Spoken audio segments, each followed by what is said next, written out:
Well, on Monday, the UN Security Council unanimously passed a resolution to monitor the evacuation of eastern Aleppo. Initially drafted by France, the resolution was branded a disaster by Russia's UN envoy, Vitaly Churkin. Moscow and Paris, though, finally agreed on the details after more than 3 hours of closed-door consultations. The document does call for the direct observation of the evacuations as well as safe and unimpeded access for monitors. The situation in Aleppo has long been in the spotlight, but as Murad Gazdiev reports now, much of the rhetoric has been unbalanced. We mustn't forget that the last few months have been an endless tirade and hysteria in the media about Russia's role in Syria, about how Russia is butchering civilians, about how it's helping Assad to butcher civilians, you know, bombing, murdering children, women. It's just been endless. I mean, listen to this. A post-apocalyptic nightmare. Glimmer of hope was shattered in the most brutal fashion. This is going to amount to a genocide. Harrowing reports of President Assad's forces carrying out summary executions on innocent civilians in Aleppo. Syria, Russia and Iran drove nail after nail into the coffin of Aleppo's revolution. Crushing a bit of hope that the agony of Aleppo was over. The politicians on camera, the people who are supposed to be responsible, measured, the media itself, the pundits, the journalists, they went even lower. Aleppo is now a synonym for hell. This is a dark day for the people of Aleppo. Surely the darkest of the past 5 years. Nothing short of a massacre. A complete meltdown of humanity. Incredible brutality. Savage assaults. Indiscriminate slaughter. I haven't seen any dancing in the streets.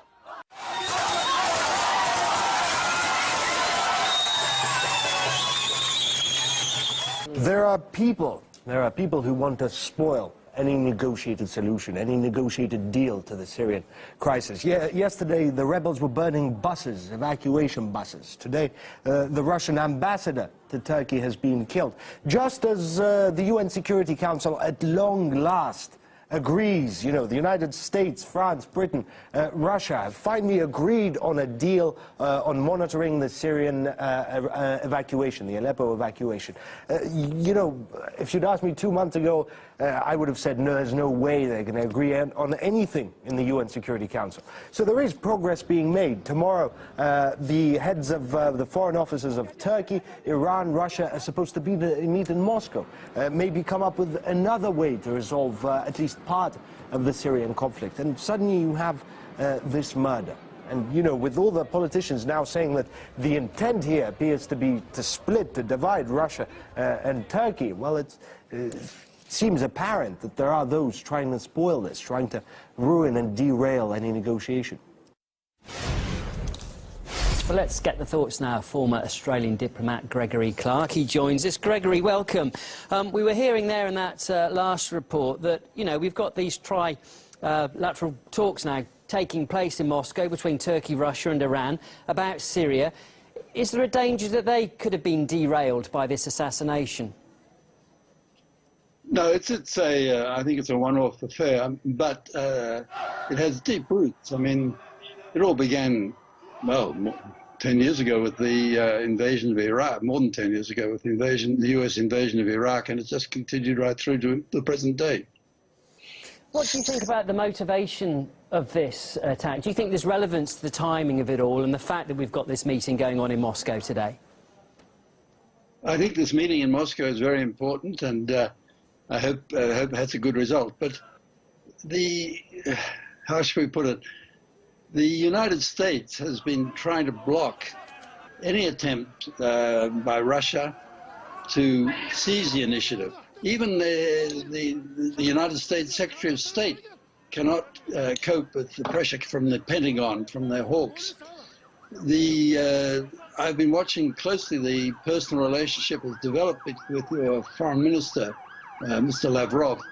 And clearly he was getting on well with Mr. Kerry, and had organized 3 months ago that ceasefire, which was, I'm sure, was deliberately broken by the Pentagon by this, an attack on a Syrian base. The Pentagon has claimed it was an accident, of course, but no, it wasn't. It was deliberate. And this is the problem. You have these people in in Washington who are determined to keep this war going, or at least to prevent Russia from playing any role. And also, Gregory, the role of the media, I mean, just watching it, there are very much polarised views and different takes on what is going on in Syria. I'd just like to play you a clip that went out on CNN recently about this, the ambassador's murder. Just listen to this. I think they can also use it to their own advantage. I mean, President Erdogan can use it to crack down on enemies that he perceives as enemies. And I think President Putin can use it to make the charge, which he's made all along, that these terrorists are the worst of the worst. We have to go after them. There's no different. There are no good terrorists. What the United States was trying to do in terms of saying there are, you know, the opposition fighters and rebels, that President Putin now can paint them all with one brush. Gregory, that seems to be quite a cynical assessment there. What are your thoughts? It's extraordinary what's been going on in the American media. For example, that attack the other night by the rebels on the buses, the evacuation buses, was an atrocity. It's hardly getting any mention in the Western media and the Western television. The bias, I'm afraid, is getting too obvious. OK, Gregory, look, nice to talk to you. We do have to leave it there. That was Gregory Clark, a former Australian diplomat. Thank you. Thank you. Now, Britain's Defence Secretary admits that British cluster bombs were used by Saudi Arabia in the conflict in Yemen. We'll have a look at that, plus other stories, in a couple of minutes.